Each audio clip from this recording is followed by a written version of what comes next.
afternoon, fellow theme park and travel enthusiasts, and welcome back to the Root of All Theme Parks podcast. As always, my name is Matthew Schroeder, aka the Irish Mad Hatter, and my co-host today for the Disney and Universal travel agent, Greg Schroeder from PS Family Vacations. How are you, Greg? Hey, doing great, Matt. Glad to be back. How was your week? Oh, it's been great. Thankfully, I got to spend a little bit of time out at Coronado Springs, and happy to talk about that a little bit later. Yeah, we're definitely going to talk about also my review of Boatwright. But let's dive into more details about Celestial Park. They're planning to run an Epic Universe over the next 5 weeks that we're going to be talking about the 5 lands. And we're going to do the first person who can respond after we discuss these 5 lands, what order we discuss them in, and if they can get it correctly and they can post it on the YouTube channel, that would probably be the best place for them to put it in the comments there. They're going to win a $50 Universal gift card. And I think that's actually, that's fun. It gives you guys, the listeners, an incentive to keep on listening because we're going to be doing a lot of giveaways, moving forward. So also, we're going to discuss in more detail Disneyland's potential response to Epic Universe, known at their Disneyland Forward plans. The current festival, that is the Universal Mardi Gras, that's right now still till, I believe, the 7th of what? April? April 7th. Yep, April 7th. And then Epic Flower and Garden starts this week on February 28th. That's, I'm assuming, Tuesday? No, it's Wednesday. That's Wednesday. Yep. Yeah, Wednesday, so we got that coming up. Mm-hmm. And then, like we said, we're going to do our reviews of the Boatwright's Dining Hall at the Port Orleans Riverside, and you're going to do your review on Three Bridges Bar and Grill at the Coronado Springs. That's right. And then we're also going to end it with sharing some Universal and Disney promos that the PS Family Vacations can use to help you save money on your next Orlando adventure. So let's get started.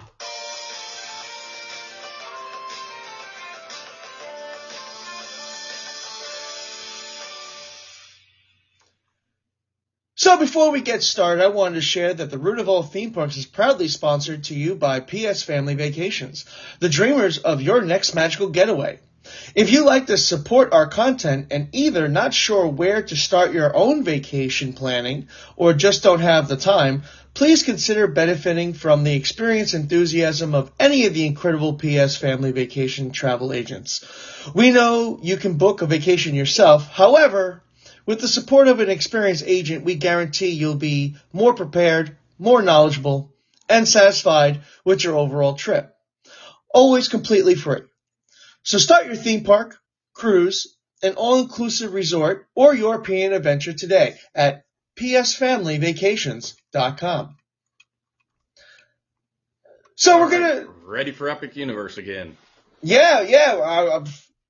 It's going to be talked about, like we said, the next 5 weeks. So get ready, everyone. You're going to be hearing a lot about Epic Universe because apparently Disney doesn't want to give out a lot of stuff. They're doing a lot of hush-hush. So we'll do what we can do with what we have. What we do have is Celestial Park, one of the 5 lands that we're going to be discussing. It is going to be the first portal you're going to enter, or Chronos, that you'll be entering when you enter Epic Universe. The area is 25 acres to 7 acres just of water features. We all know that we like our water features. It makes everything cool down a little bit, especially if it is a hot day. And there is a little bit of a breeze, the mist will fly off, so that's always good. We like that. It can spray up to 135 feet to music and lights throughout the day. Ooh, see, now I like that because we don't get music stuff. They used to do it over at Universal Park, but I don't know if I think it's been discontinued. They don't do the water show that they used to do. But yeah, they're bringing that back. The Oculus in the evening is supposed to have a night show that's going to play along the lights and music. And again, those fountains are going to spray up to 135 feet in the air. So I'm excited for that. Yeah, I would welcome it with wonderful, just wonderful. To me, it's just wonderful. Because I miss that thing. Disney's got their water pageant, they got Phantasm. They got all night shows. Universal, I think, needs to get a hook to bring people to stay at nighttime. I know they close early, and that's a problem for me. I don't know. I kind of like being able to be in the park later than 7 o'clock. That's true. When's the last time Universal had a real nighttime show? I mean, I know years ago when I was a kid going to Universal Studios Park, they had a boat race stunt show out in the middle of the main lagoon there. And then in recent years, like you said, they had a water and light show in that same lagoon that was just very IP based. Are they still doing that now? No, Okay. I have not seen it. The only thing that they I didn't do, think so. the only thing I know that they still do is the fireworks show, the little mini one they do off of the Hogwarts Castle. Okay. So this will be a great opportunity for them to get back into that. Right. And we got some other attractions that are going to be coming to the Celestial Park. People just assume that it's just a hub. It's just a walkthrough to get to the other lands. But actually, it's its own land where you don't see that. When you come to Disney, what do you see? You see the castle, but there are no rides. No nothing. When you're in Magic Kingdom. When you go to Animal Kingdom, no rides. All you do is you walk through, you see the big tree of life. Same thing. Everything always at Disney starts off with a symbol, but there are no rides. This one is going to be an actual land itself, and there's going to be rides in it. And one of the rides is going to be Astronomica. It's an interactive wet play area resembling a compass rose that points to the portal and attractions of the park. It also comes alive with lights and colors at night. So kind of like Epcot. So I don't know. I wanted to ask you about this. Would you consider a wet play area an attraction? I don't know. That's what they're doing. I do. I mean, we have a wet play at City Walk. Mm-hmm. It's small, Yeah. but it's considered an attraction for kids. Mm-hmm. I would consider it. I mean, let's go with Epcot. Let's use that as an example. The new section that they built with the lights and water and all that. They consider it as an attraction because kids are able to, they'll be able to do something to hang out and all that. Mm-hmm. Yeah, I agree. It's good for them. So, right. But yeah, the next two are definitely attractions. Go ahead. Oh, yeah. Constellation Carousel. Obviously, the name in itself just says carousel. So what do you think when you say carousel? We all think about Disney's carousel. So it's basically the same thing, just it's going to be more futuristic with, stars and galaxies and stuff like that? Mm-hmm. So one interesting thing I saw about this one is it's not just going to go in circles. Think of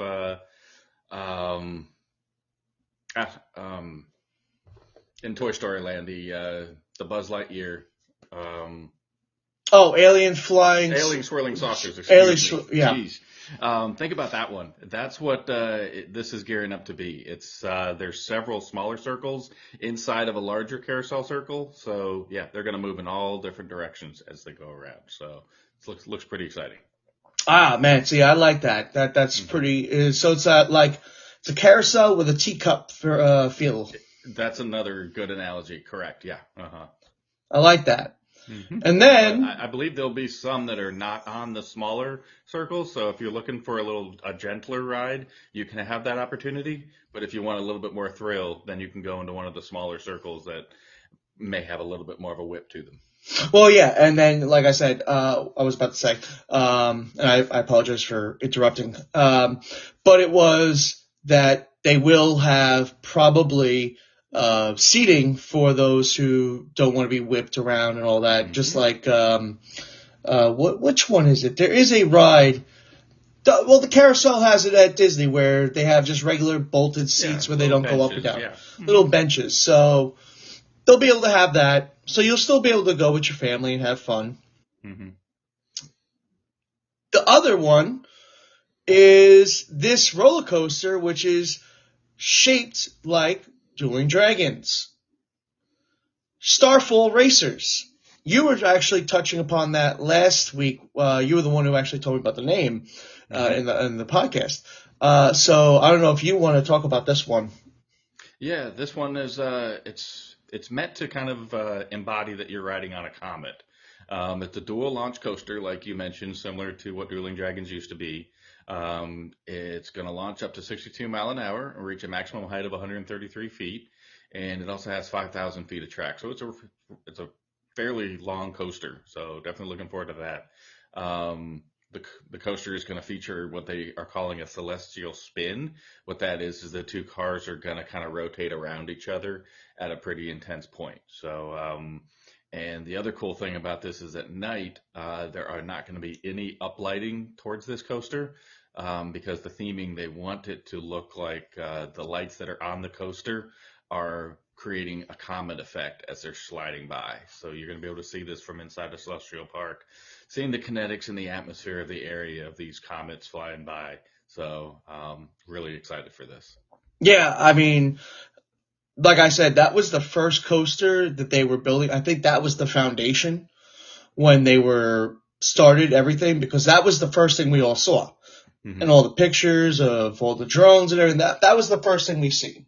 And everyone was saying, what is this going to be? What are we getting here? So I enjoyed that now we got to hear and see and know what it's going to be. And I'm also excited that not everything needs to be IP based. You know, I like the creative ideas that come out of, that are coming more and more out of Universal Creative. Just creating a unique experience. It doesn't always have to be a Harry Potter or, a How to Train Your Dragon. This one is just going to be an astronomical, galactic experience, which I think a lot of people are excited about as well. Maybe Disney could take some key points on that one. Yeah, they've gotten away from that, but that's another topic. Yeah. And the final is the Oculus. That's a fountain show, rumored to be set. The lights and music pumps are currently being installed, capable of 135 feet tall fountains. So it's going to be kind of like, what is it, over at Disneyland? That night show at Disneyland. Phantasmic Theater? No, I'm talking about Disneyland. Yeah. The colorful world, the wonderful world of color. Wonderful world of color, yes. So how they could shoot up and they go to music. So yeah, so that's going to be basically what it's like. But I like it. It is the largest of all the lands. So I think there's going to be a lot of things to do. And not only are there attractions in there, but we got the dining as well. We got the Atlantic Full Serve. Atlantic by Chef Martinez is going to be surrounded by the waters of Neptune's pool and has floor-to-ceilings Victorian glass walls. It gives our guests the illusion of dining in an out-of-this-world glass aquarium. That was quoted by Chef Martinez himself. It will serve fresh seafood and surf and turf options just to the left as you enter Celestial Park. I am someone who loves seafood. So for me, I love that. This is your go-to. Okay. That's going to be my go-to. And we'll get more into that in a bit. The Blue Dragon Pan Asian restaurant is also a full serve. Blue Dragon features electric neon dragon decorating into its dining room, as well as a giant dragon archway outside. Ooh, see that? I like. I'm just imagining it. I know the concept art looks incredible. If y'all haven't seen it yet, look online on some of this. We'll put some show notes in too. Yeah, I haven't actually seen the pictures of this one. I have to go and look myself, but I'm just imagining it, and hopefully it's just what I'm thinking it would look like. But this is a quote from Chef Martinez himself as well, I believe. Our guests will have the chance to enjoy flavors from China, Southeast Asia, and Japan, all while dining under the constellation as lanterns dance overhead in this beautiful indoor courtyard. So it's going to be It's going to have an indoor and outdoor then. It's all going to be inside, but it's one of those indoor spaces that looks like you're outdoors. Think of the beer garden at Epcot, or think of Plaza de los Amigos at the Mexican Pavilion. That's what this is going to look like. I'm a Okay. huge fan of indoor spaces that looks like you're outside at night. You know, the lanterns that are going to be overhead, the other effects, cherry blossom trees maybe, really placing you to an outdoor courtyard somewhere over in an Asian country enjoying this cuisine. I'm excited for this one, obviously. And they're also going to have a cozy tiger bar. I don't know what that's going to entail, but to me that just sounds wonderful. I mean, cozy and tigers. Yep, it sounds like just a walk-up bar. It's right outside of this restaurant that people can go up and then probably enjoy some cocktails and appetizers, things like that, if they're not going into the full-service restaurant. And that we'll find in front of the Helios Grand Hotel. Yeah, this restaurant is all the way in the back, just to the left of the Helios Grand, right outside of the Oculus. So, Well, why don't you name the other 2 or 3 if you like? sure, all right. Well, those were the 2 full-service table service dining options that were confirmed. There's a few more either walk-up or counter service options that were announced as well. The first one is the Zephyr Market, which this one's going to be a food court just as soon as you enter Celestial Park over to the right. Again, this will be a food court style eatery. And then the next one is the Oak and Star Tavern. This one's going to be a barbecue style restaurant. And this one's going to be right in front of the Classic Monsters land. I'm probably going to be going there. Yep, me A too. lot. I'm big on the barbecue. So definitely spent a lot of time in Nashville, so we'll see where that stacks up. The next one is the Pizza Moon. This one is going to feature a variety of pizzas and more, and this one's going to be connected to the Nintendo Star exit store right outside of the Super Nintendo World area. How did we not see that coming? Mario and pizza. I know, right?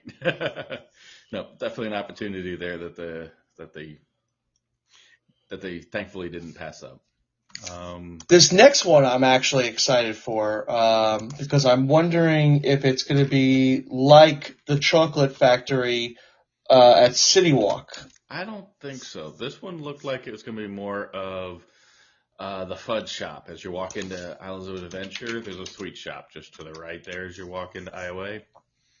I think this will be probably just looking at the aerial maps and the concept art. I think this looks like just a small place as you walk in. It's called Moonship Chocolates and Celestial Sweets. Excuse me, that's a mouthful. But yeah, so there's a candy chocolate sweet shop. And then the last counter service one that was confirmed is the Meteor Astro Pub. This one is going to offer burgers and beer. And this is just going to be to the right of the Helios Grand Hotel, also across from the Oculus. So as mentioned, yeah, it's going to have burgers and beer and kind of your gastro pub kind of feeling, themed around space and asteroids and things like that. Well, I'm going to be excited for that one too because you can always like a good burger, you know. Mm-hmm. Oh, absolutely. And some other restaurants that looking into some previous concept art, if you looked hard enough, you would be able to see that originally they were looking to have also a Mexican table service restaurant called Luna Estrada. Again, if you look at the video that Universal released a few weeks ago, and if you pause it at a certain time when you're just coming into Celestial Park, if you look over to the right, you can see the sign for Luna Estrada, and it says Mexican fresh food. However, this location, when you look at the drone top-down views, it was taken over, it seems, by the Zephyr Market food court. So it doesn't appear that we are anymore getting a Mexican restaurant. We're getting the Zephyr Market, which, again, I think is not a bad thing. Obviously, of course, every theme park needs to have a food court option. Not everything can be table service. And another food option or table service option that concept art used to provide, and also announcements from a couple of years ago used to provide, was that we were supposed to be getting an Italian restaurant and bar called Cassini. However, again, looking at later announcements and the building top-down looks, the drone looks over the construction sites, it looks like the Meteor Astro Pub got moved forward and placed in the same area as this Italian restaurant. So, Well, that upsets me because I do like a good Italian. So yeah, I definitely wanted to ask you: are you happy with the full-service restaurants that were confirmed, or would you have rather seen an Italian or a Mexican over the seafood and Asian restaurants that we are getting? Honestly, I do like the seafood one. So that one I was enjoying. But the Asian Mediterranean one, I kind of would have liked to have seen the Mexican one. Mm-hmm. And then did a smaller version. Not saying get rid of it completely, but do a smaller version of Asian and Mediterranean food. You Well, know, the Atlantic is Mediterranean and seafood. The Blue oh, Dragon is Asian food.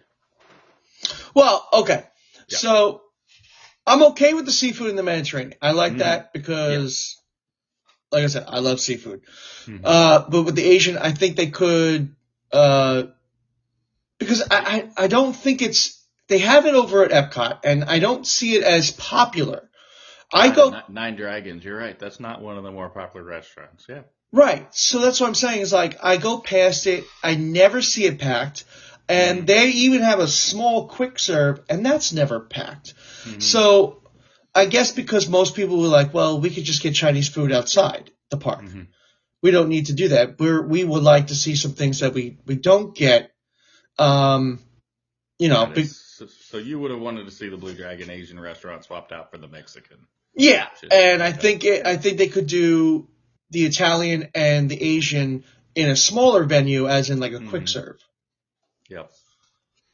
Okay. Yeah, for me, I personally love the two options that we got. And I agree, the Mediterranean seafood restaurant, Atlantic, that we are getting. I love seafood, and also the description of this building just looks amazing. It looks like at least a 2-story glass window overlooking Celestial Park out onto the fountains. So I can't wait to go there and sit in one of those booths or on the second floor of it where it looked like there was a bar up there overlooking Celestial Park.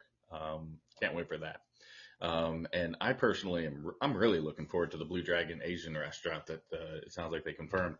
I'm always here for a indoor courtyard that looks like you're outdoors. I remember as a kid going to Epcot, and going into the beer garden was probably one of my favorite experiences. Just feeling like, even though it's during the day, I walk in there and I'm someplace else. I'm now in Germany, and it's in the evening and we're celebrating Oktoberfest. So I'm hoping we get similar vibes from that once we go into the Blue Dragon Asian restaurant. Well, that'll be the one thing I do enjoy about that is that same exact feeling. Mostly because, like, over at Epcot, I enjoy going on the Three Caballeros ride and just seeing the atmosphere of, the big volcano, while also looking to your right, you're going to see the restaurant looking over everything. So it gives it a nice feel. Are you happy about Celestial Park? What do we think about the nighttime at Celestial Park? Oh, that's something I am looking forward to the most. Kind of that golden hour, as Walt used to call it, of Disneyland. The park that they're creating here, as they said, they're going to be putting the park back in theme park. I can just imagine the lights in all of these 7 acres of water fountains that they're creating.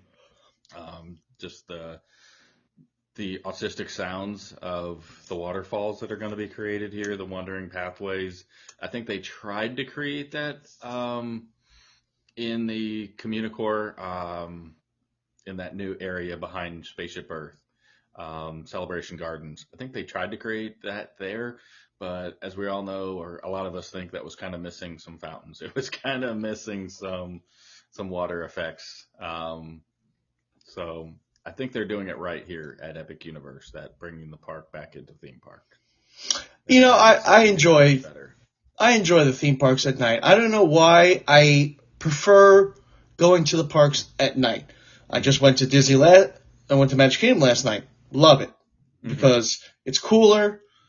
You get to see all the lights. I prefer all that over during the day. You know, it's hot. Mm-hmm. You got to wear sunglasses to see anything because we live in Florida. Mm-hmm. So the sun is literally everywhere. Mm-hmm. So it's just, I prefer the nighttime, right when it gets like the sun is going down, so that evening, you know, sunset and all that. That's where I like going to the parks. Mm-hmm. Oh, I agree. And the Starfall Racers, the way the comets are just going to shoot by at night. The nighttime show coming from the Oculus in front of the Helios Grand Hotel in the background. Yeah, I think they really just designed this from the ground up to create an incredible experience. Yeah, and what do we think is Disney's plan to combat this? Because now we're going to head over to Disney, and I don't see Disney World combating against it because I don't know what their mentality is. I mean, we kind of do. Their mentality is, well, we're not afraid. But in retrospect, they really are, knowing that, hey, this is going to be pretty big. We might lose some people here. What are we going to do? Obviously, Disney World has not announced nothing, and they probably won't announce anything until closer to D23. But Disneyland is combating against Epic Universe on the West Coast, which you didn't think that would be like, why is the West Coast combating against the East Coast? Mm-hmm. So combating against Epic Universe, yeah, or responding to Epic Universe. Right. Why is that responding? Well, Mm-hmm. California Disney's answer to Epic Universe could be their projected $2.5 billion Disneyland forward plan. It was first announced in 2021 and recently discussed again with the Anaheim City Council on Thursday, the 25th of January.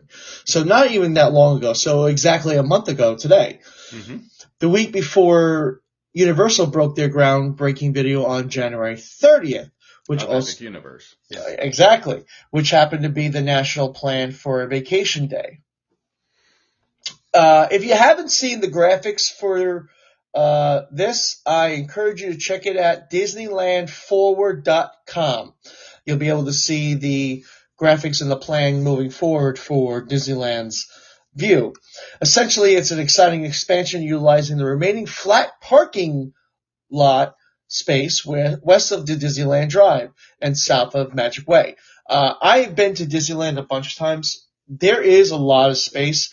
And then the space of north of downtown Disney will be connected by a bridge over Disneyland Drive to Disneyland for more attractions. And that's 27 acres itself. Now, like I said, I've been to Disneyland a lot. And there are some hotels that are basically outdated, and Disney is buying up everything in the area because they are trying to expand themselves. Mm-hmm. And then I believe this is the area where the hotels I think I'm talking about. The space south of downtown Disney will be then connected by pedestrian bridge over Disneyland Drive to Disney's California Adventure for more attractions. And then that's another 23 acres. So you're looking at a total of, 60 acres of land that they're going to acquire to expand Disneyland.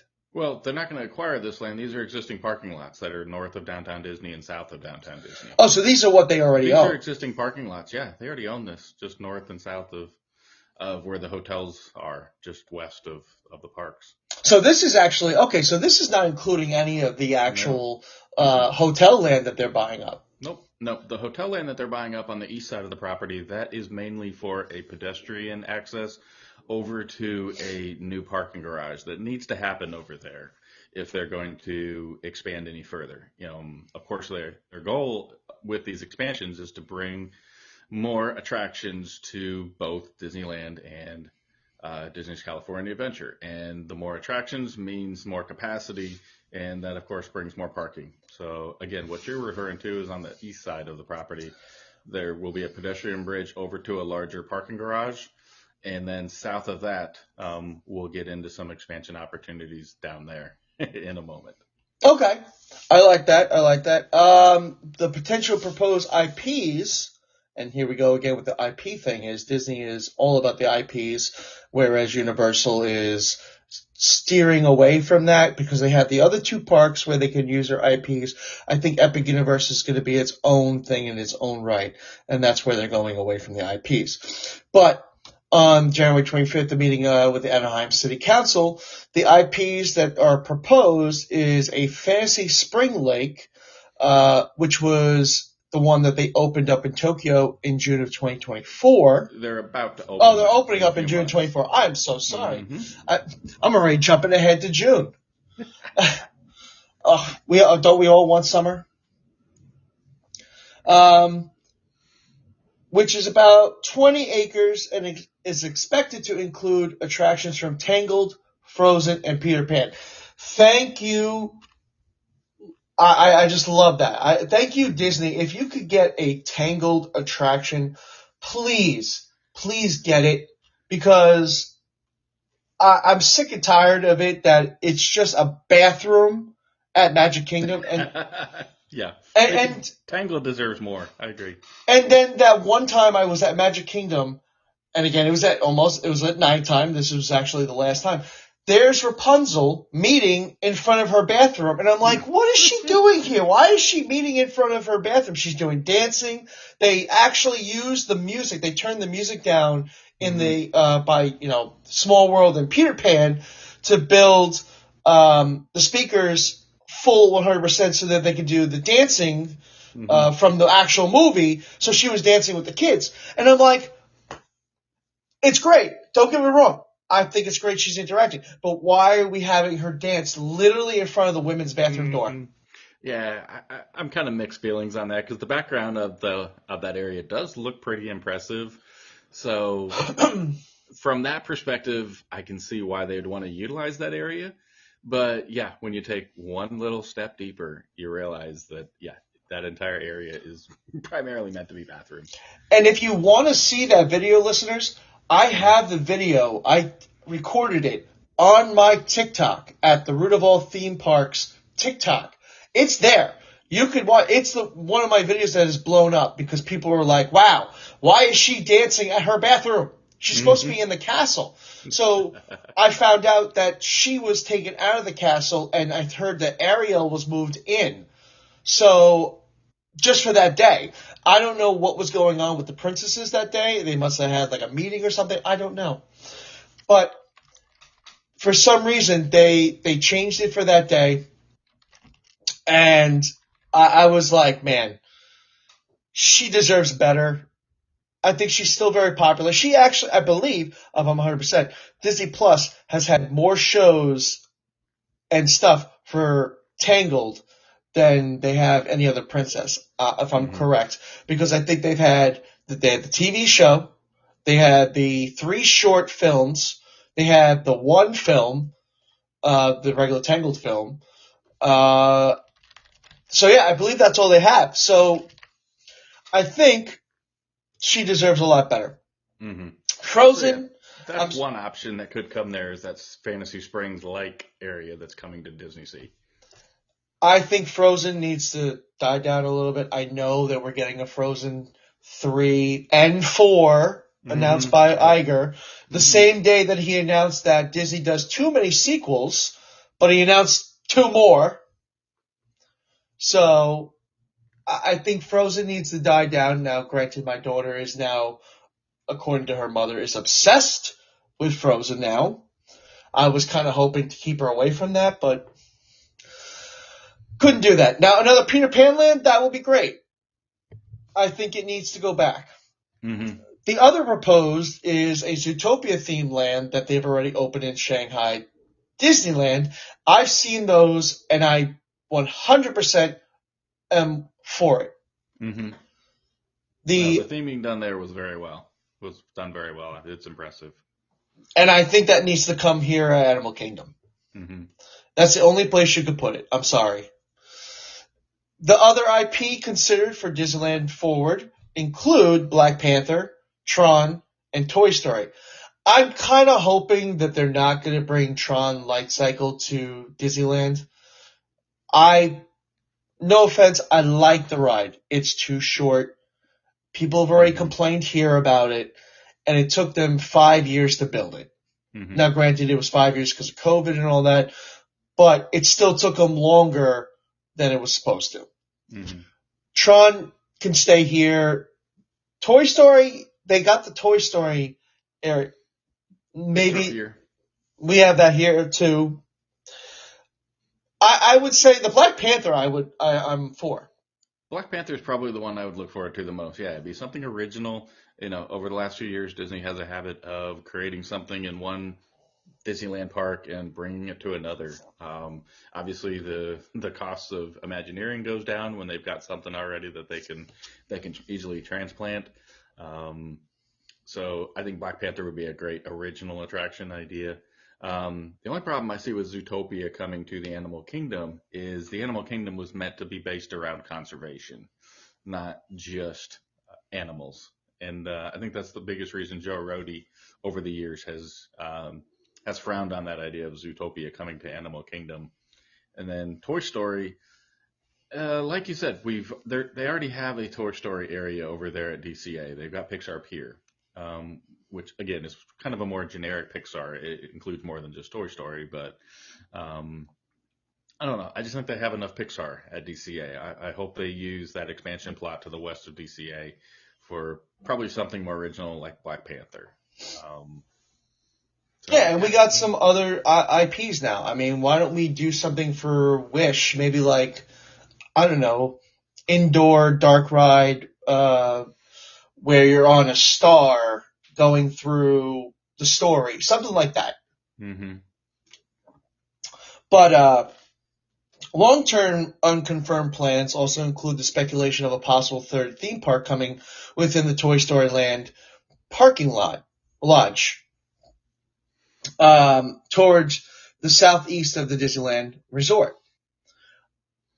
Okay, I think that would work. I think, and the reason we think that is because Disney quietly zoned the land for a theme park, but has yet to announce anything. The site is 73 acres, and for perspective, Disneyland is 85 acres. DCA is 72. So you can get a whole DCA, another DCA. Mm-hmm. Obviously, it'll be under new name. So we do have a lot of space. Mm-hmm. Yeah, that's what I was talking about earlier, where they're looking to build that pedestrian bridge to bring people over to the east of Disneyland across Harbor Boulevard. And then there would be a big parking garage area there. And then directly to the south of that is the current Toy Story parking lot. That's the 73 acres that a lot of people are expecting could at some point become the next, the third gate. Again, it's got more than enough land to do it. So about the Q1 earnings, you were mentioning about that to me before we started the show. What do we have to expect here?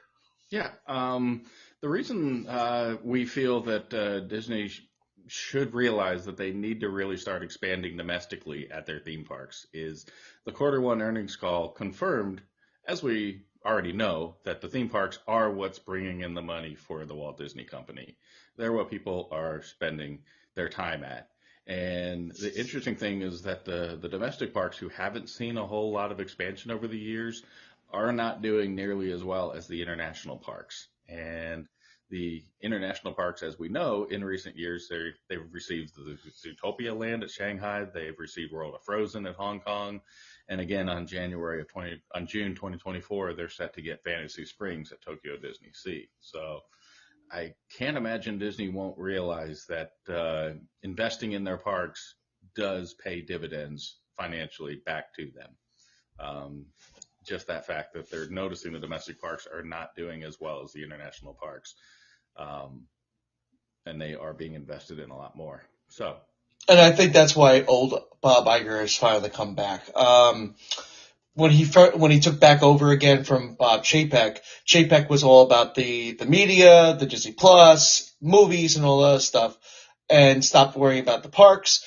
Bob came back. Everyone was still pissed off with Bob Iger with what is he doing? He's not doing anything. I think now he's starting to get back in the groove. Now that's been a year or two that he's finally been like, okay, now it's time, as you said, with the first quarter. It's time to put back into the parks, and that's where our money makes. Mm-hmm. That's where their money makes money, is when they invest in the parks. And hopefully the numbers show them that and help them make the decisions in that direction. And hopefully that we'll get some announcements about the Beyond Thunder Mountain expansion, the Villains Land expansion behind Haunted Mansion Small World, and we touched on this a lot last week about the possible New Orleans Squareland connecting Tiana's Bayou. So there's a lot of things that they haven't really come out yet, but we're hoping that with that money that they're going to put into the parks, we will get some of that by D23 Expo on August 11th when you and I go to the theme park convention part of D23. Yep. And like we were talking about, this is Walt Disney World's potential response to Epic Universe. These are the things that we know so far, which are, again, all of them are unconfirmed. Like you just said, the Big Thunder Mountain expansion behind Frontierland, a Villains Land potentially behind Small World, and again, we talked about the potential of a New Orleans Square Land coming to the Magic Kingdom.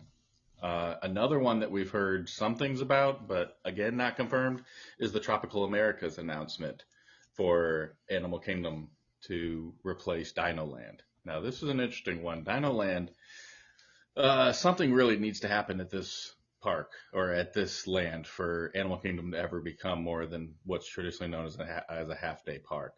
Dino Land, I'm sure everyone would agree, it's always seemed to be kind of a low-budget effort when they just needed to open up that park. Prior to Hester Chester's Dinorama, which I remember opened up in 2001, which is just a bunch of parking lot carnival games. Before that, it was an even less expensive option. It was actually called the Cretaceous Trail, which was nothing more than just a walkthrough of a bunch of plants that may have existed back in the times of the dinosaurs. They had a bunch of ferns and cichlids and, things that most people may not even know about. But it also had a few dinosaur sculptures that kids could get their pictures with.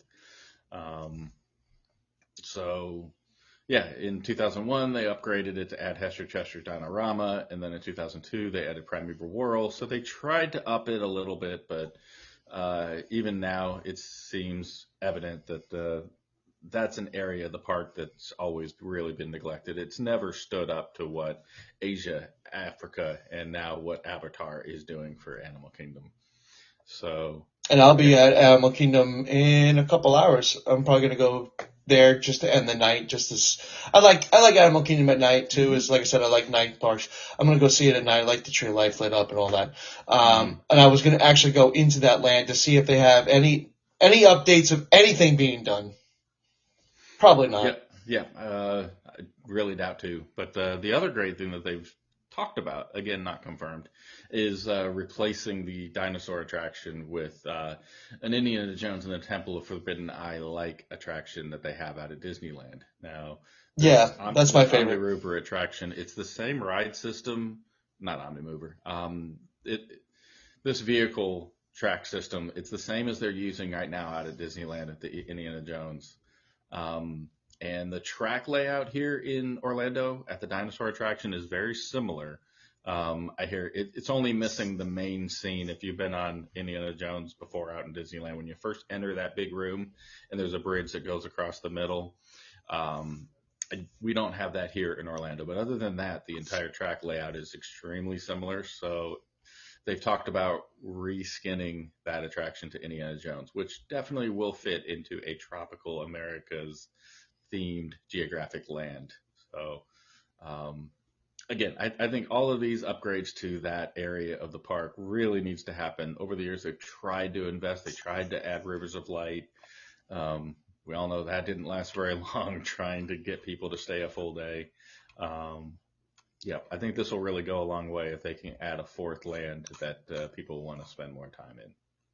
Yeah, and hopefully we'll get some information when we go to Disneyland for D23 in August, and we'll be doing a podcast that same day after everything is done on location at the Disneyland Villas. Yep, looking forward to that. Yeah, definitely to share our thoughts and reactions to what we learned. Well, let's head on back real quick to Universal, just real quick, because we got some festivals that we have to talk about. We're going to go flip back forth from Disney and Universal. Universal, we have still Mardi Gras going on until April 7th, as we said. Last night, the 24th, was the Bare Naked Ladies. So if you were a Bare Naked Ladies fan, I'm sorry, you actually missed them. But March 2nd, we have DJ Khaled. March 9th, we have Ava Max. March 10th, we have Queen Latifah. March 16th, we have Louis Fonsi. And on March 17th, for all you EDM people, love Zedd. So Zedd will be there. So those are your remaining concerts over at there. But, as we said, Wednesday starts the Epcot Festival, International Festival of Flower and Garden. So, and that goes until May 27th. There are nearly 20 outdoor kitchens, and the Disney Food blog recently confirmed over 70, up from 60, new food items this year. So my first thought is about how frequently I'm going to be there this year. They're spending a lot of my money just by releasing that menu. And if you want, you can always go on DisneyFoodBlog.com, and she has wonderful stuff that she posts basically almost every single day. Yeah, she's got, we'll put a link in the show notes directly to those 70 new menu items that are coming this year. Yes, I agree. Well, we're coming to the end, but I do want to, before we do our travel tips, reviews, and promos from you, Greg, and PS Family Vacations, we ended up having some dining reviews that you and I have. It's up to you. Do you want to start first, or do you want me to start? Sure, I'll start first. The other night I went out to Three Bridges Bar and Grill at the Disney's Coronado Springs Resort. For those of you who don't know, the Three Bridges Bar and Grill is right in the middle of the lake that's right behind the Grand Destino Tower. And this might be confusing to the way they market this. The building is Via del Largo, but at that building that's out in the middle of the lake, the restaurant is called Three Bridges Bar and Grill. So, again, you might have people reference the building or the restaurant as Via del Largo, and you might have people reference it as Three Bridges Bar and Grill. They are the same location, so just wanted to clear that up quickly. But, I decided to rate the experience that we had on 4 different criteria. I looked at the atmosphere, the food, the service, and the value that I got from the overall experience. The atmosphere can't be beat. If you guys haven't been to the Three Bridges Bar and Grill, I definitely encourage you to go. Again, the location, the entire building was built right on the lake that is right behind that Grand Destino Tower. So it gives you incredible, especially night views over the water, looking up at the tower. So, and it's very much an open air restaurant. There's combinations of tables. There's also a bar there, and there's also combinations of couches and chairs to call it more of a lounge if that's the experience that you were trying to get. We sat at a table, but again, it's whatever you want to make it. It's a very relaxing place to eat at. And on chilly nights, they do have those furnaces set up. And the last time we went, they actually do offer blankets if some people are chilly in your party, and they will offer that too. So atmosphere, I definitely gave a 4. Is up there really high. For food, I also gave a 4. We all agreed the best thing we got was the roasted corn dip appetizer served with tortilla chips. The sweetness from the corn and the saltiness of the Parmesan cheese or cojita cheese and the smoked paprika all came together. And yeah, we were scraping the bottom of that bowl pretty quickly. My appetizer I got a chicken mole poblano, and I'm sure you have to be a mole fan to appreciate this meal, but I really like the deep braised flavor that's in a mole sauce. So for me, it was great. I loved it. Another one that we got on our table, one of the more popular items there, is the pork carnitas tacos. The pork was marinated very well, the herb rice was cooked well, and the cojita cheese, and also, but really what made this dish was the sauces that were in little metal bowls. They had a tomatillo salsa verde, they had a chipotle pineapple salsa, which was sweet, of course, from the pineapple. And they also had a salsa borracha, which this one was kind of spicy because it was a tomato, garlic, jalapeno, and Mexican beer sauce. But again, all of these came together, and you can make it.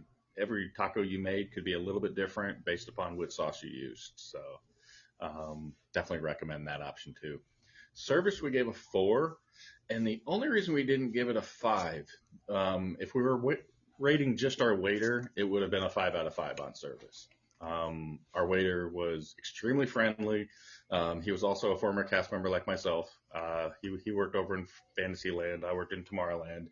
And we were both kind of reminiscing about the hiss that cast members often use to get each other's attention across the park without screaming, and how we still use that outside of the park sometimes. So he was just extremely friendly and always attentive. The only reason I didn't give it a 5 is because both the hostess and the food runners. The hostess, when we first walked in, they did seat us quickly. However, they sat the menus down on the table. They sat our silverware and napkins down on the table, and then our plates, and then just kind of walked away. And we were sitting there with all the silverware off to the end, and we kind of had to pass it out ourselves, Not a big deal, but again, it's kind of made for a little awkward moment. I don't even think she said, have a nice meal, or your waiter's going to be so-and-so. What I remember is she just sat down that stuff and just walked off. So we started to pass it out. And then also the food runners, when they dropped off their food, they didn't explain what the different sauces were. And again, not a big deal, but we started eating and we just didn't know. We had to wait until our waiter came over and we asked him, what these sauces were that went with the taco carnitas. And the waiter kind of jokingly said, the runners didn't tell you about that. It's kind of good experience for you to hear that when you first get it served to your seat. So again, the waiter was 5 out of 5. The food runners and the hostess could have shown a little bit more energy. So gave it a 4 out of 5 on that. And then value for the money, we gave that a 4. It's one of the more affordable table service restaurants. And due to the atmosphere, it's still a great option for a special occasion. And just for comparison here, the entrees can run from $18 to $26. So again, definitely not on the high end of Disney table service dining. So overall, between the atmosphere, the food, the service, and the value, I gave this restaurant a 16 out of 20, and will definitely go back. One tip I wanted to make sure everybody knows about this restaurant is they do not accept reservations. However, what you can do, as soon as you do enter the parking lot at the Coronado Springs, you can open up the Disney World app and you can join the walk-up list quickly. Now, when we first got there about 7 o'clock this past Thursday evening, the app showed we had about a 70-minute wait. Now, that might seem like a lot, but what we ended up doing is you can just go into the tower, go in the elevator and go up to the 16th floor, and they have up there the Dahlia Lounge. The Dahlia Lounge is their cocktail, appetizer, rooftop lounge. It's got an indoor space, and it's also got an outdoor space with couches and chairs, and it's got an incredible, again, rooftop view of 3 of the 4 theme parks on Disney property. You can see Epcot, you can see Hollywood Studios, and you can see Animal Kingdom just from up there. So yeah, we went up. By the time we got up there, we probably spent 15-20 minutes sitting down, having a drink and a nap. And before we knew it, it was about 15 minutes before it was time to go over to our reservation over at the Bar and Grill. So, so if you're looking for just an interesting atmosphere kind of place, we definitely recommend the Three Bridges Bar and Grill over at the Coronado Springs. All right. For me, I went to Boatwright's Dining Hall. This one was great. This one's a little bit more pricier depending upon how you do it. So, but for the price, I still gave it a 4 out of 5 because I still think for the amount of food that you got, it was worth the thing. Now, most of Disney's, dining is always prefixed with a price per person, and it's all you can eat prefixed, or there are some restaurants that are pay by whatever you do. This one has a pay for whatever you want, and also has the option of doing a all-you-can-eat. So for me, I went here because I didn't really get to celebrate Mardi Gras, so I celebrated a little late. And I ended up going and doing the Taste of the Bayou All You Care to Enjoy platter. That includes hickory smoked pork ribs, crispy Cajun chicken, smoked sausage, barbecue beef brisket, mashed potatoes, mac and cheese, roasted corn with Cajun butter, and seasonal vegetables. I got that because I was like, all right, I got to try it all, because there are other stuff here like jambalaya, pork prime ribs, shrimp and grits. So there are other things you can get, or you can get the crispy chicken Cajun by itself, which I'm going to tell you right now. The Cajun chicken was the best, along with the barbecued beef brisket. Truly the best. The ribs were a little bit dry, so that gave me a little bit of a, okay, everything else is great, but this is just a little dry. I don't know how long they had it sitting out prior, but I will say the Cajun chicken, I am a Cajun person, so I enjoy Cajun. So that was definitely something. So the food and entree was a 5 out of 5 for me. I'm still going to give it a 5 because the pork ribs was still delicious. It was just a little drier. With the service, I do also give it a 5 out of 5 because they were very intent to make sure that everything was perfect. They set everything up already. They brought out cornbread, and we didn't even ask for it. They just said, we're going to give you some cornbread, which you're not allowed to take anything home since you did the all-you-can-eat. Now, if you didn't do the all-you-can-eat, you can take home the food if you don't finish it, but the all-you-can-eat you cannot take home. But she was really nice, our waitress. She was super awesome. I was like, I really want to take this cornbread home so badly. And she gave me a little box. She gave me a little box to take home. And that was my breakfast the next morning. So that was a great way, waking up. I had some cornbread and all that. But I do agree that this was one of my favorite experiences here. I do love the Mardi Gras feel. The atmosphere was a boat, but also Mardi Gras. We were sit next to a fireplace. So it was kind of a interesting setting. So it's more of a romantic setting, and I did enjoy that. I do like the atmosphere. Everything was great. If I had to, so my rating will be out of a 5.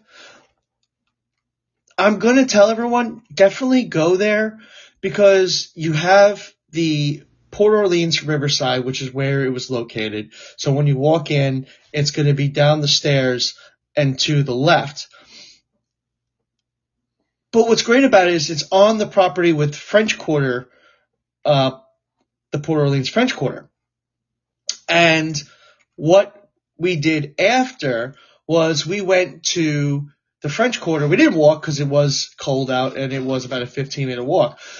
We ended up going to the French Quarter for beignets.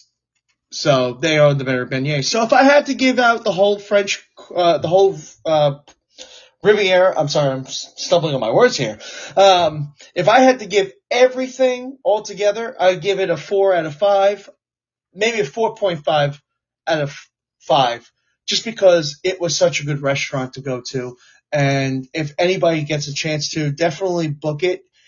It's not that packed. It's actually easy to get a reservation on the website, or the app. So I would just say it's a definite, especially if you're a Cajun person, definitely do it because it's barbecue, Cajun, anything you could think of. So for me, 4.5 out of 5. Great. Yep. I've been to boat rides before as well, and I had a similar experience. I also want to make sure everybody knows there at Port Orleans Riverside, they don't miss right before you get to boat rides.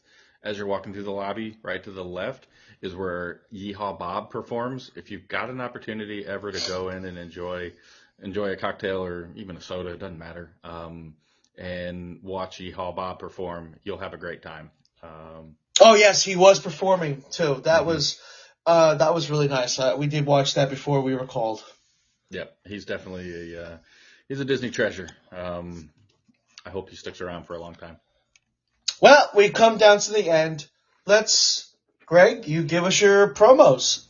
Sounds good. All right. Starting off with Universal again. Last week we talked about Universal's main promo right now, and it's around saving 25% off your vacation packages, which requires 3 parks and 5 nights. But this week I wanted to bring another option. What if you don't want to do all 3 parks? If you just wanted to do Islands of Adventure and the Universal Studios park, maybe it's too cold for Volcano Bay when you're visiting. Well, they're also offering a 20% off resort only promo on 4 nights or more. Maybe you don't want to stay 5 nights. You only want to do 4. So this option offers, I think, a little bit more flexibility for those to save 20% off a 4 night stay. And then you have to purchase your tickets separately. So Universal also has another promo about 3 park, 5 night vacation packages starting from only $89 a person per night. So that's exciting. And you have to stay on property. Oh no, this one is actually staying at a Universal Partner Hotel. So you'll get even more of a value from the Universal Partner Hotels. A lot of people may not know that Universal partners with a lot of area hotels on iDrive and close by Universal Studios Orlando property. And so, yeah, this promo is specifically designed to give you that even higher value of staying at a Universal Partner Hotel. So yeah, these 3 great Universal hotel offers are available now. And I just want to remind everybody, all of these promos are subject to change and sometimes even expire. And it's totally due to availability. So I give these promos as of the morning before we do these podcasts. So it's always best to give us a call if you've got something specific, what dates you're looking for, and we can always find what promo works best for you if you don't hear anything on the show that may apply to you. Moving over to the West Coast, moving out to Disneyland. This week they just announced a 15% off select rooms at the Disneyland Resort on stays Sunday through Thursday, March 11th through June 6th of this year, 2024, of course. So that's 15% off at the Disneyland Resort, Sunday through Thursday, March 11th through June 6th. They are also offering a step up. The Disney Visa card members can save 25% off select premium rooms at the Disneyland Resort hotels. And that's also Sunday through Thursday from March 11th through June 6th. Now, I wanted to talk real briefly about the Disney Chase Visa. I'm not suggesting anybody get a credit card if they're not comfortable with them. But for those of you who do use credit cards already, and if you like to compare rewards, and you're also a Disney Vacation fan, getting the Disney Chase Visa is a great opportunity for you. The reason is one of the standard benefits of that card is it allows for 6 months no interest financing on your Disneyland, Disney World, or Disney Cruise Line vacations. So as soon as you book it, you've got 6 months with no interest. You could pay off that. You can pay a little at a time. So again, that's a great benefit. I'm not again suggesting everybody go run out and just get the Disney Chase Visa if that's not something they're comfortable with. But again, a lot of people like to compare rewards, and that's a big one in favor of the Disney Chase Visa card. So in addition to right now, you'll get 25% off Disneyland rooms just using the card if your stays are from March 11th to the 6th. Next, moving on to the Disney Cruise Line. It's not very often DCL runs really great promos, but they are running right now one example of a promo they're running right now for 25% off select sailings from Fort Lauderdale. This one stuck out at me. Leaving on May 5th, this is a transatlantic sailing actually from Fort Lauderdale. It's a 13-night transatlantic ending in Barcelona on the Disney Dream, again leaving May 5th, in a guaranteed veranda stateroom for 2 adults, and this starts at only $4,500. And I've seen domestic cruises, of course, cost that much. So this you're getting a 13-night transatlantic for $4,500. So that's exciting. Another option from Port Canaveral. a 20% off select sailings from Port Canaveral. Leaving May 4th is a 7-night Western Caribbean for $35.57. That's again a guaranteed veranda room for 2 adults. So you can get affordable deals on Disney Cruise Line. Again, these are always subject to availability. Just the morning before these podcasts, I capture these prices. So please, if you call, these prices may not be available, but I just want to give you an idea on what is offered frequently.